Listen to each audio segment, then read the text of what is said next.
And she said, oh, what are you doing? I told her what I was doing. The woman actually cried because she said, we need water in Adelaide. Because I said, what's that down there? And she said, that's the Murray. It was just a green, dirty line. So, pretty passionate about the environment. So, look, very quickly, just to go through it, what steps do you think government should take? I think government should be bipartisan and stop arguing about the science. Conservative governments all around the world have moved on. This country should have moved on long ago. So I would encourage people just to come together and take some action. I do support the carbon pricing, and I do believe that we should continue to fund projects. And I've been working on my other hat. I've been Economic Development Manager in Manning Valley, working for the business community. And one of those jobs, projects, was to turn Wing and Beef from a carbon producer into a neutral company. And so we were working with the Oz Industry Program, and they've done a lot of work, and unfortunately that program will disappear under the coalition. So I would encourage people to make sure that doesn't happen. And people will not change without some assistance, because we've got such a hard taxation system toward fossil fuels. So we're reliant on that income to a large degree, or governments are. So I certainly have issues with that.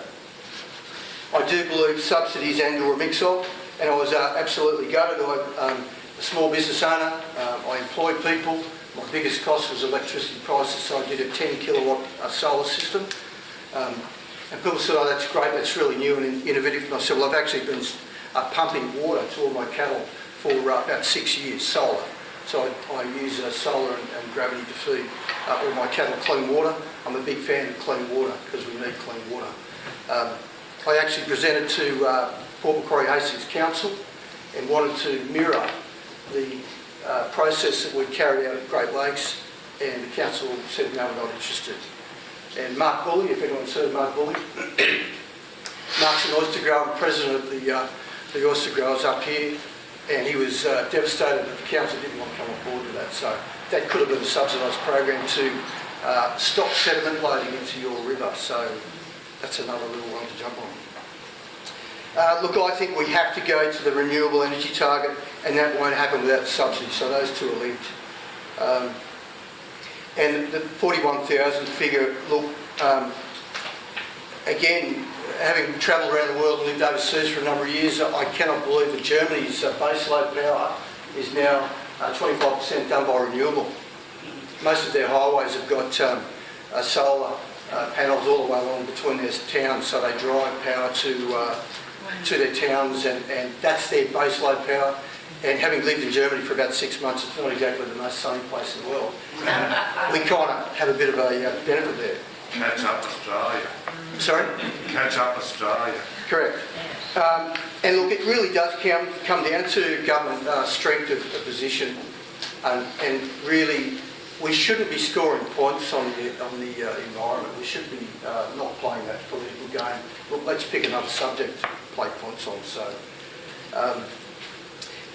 And again, just to reiterate how strongly I am about that, feel about that, I took another proposal. I'm full of vision proposal ideas. I took a big ticket item, $71 million project, to Greater Taree City Council, which was a waste to power system. So all the waste in this whole mid-North Coast area gets converted to energy, and it would have powered the whole of half the Manning Valley, and they would have needed more waste than we could produce.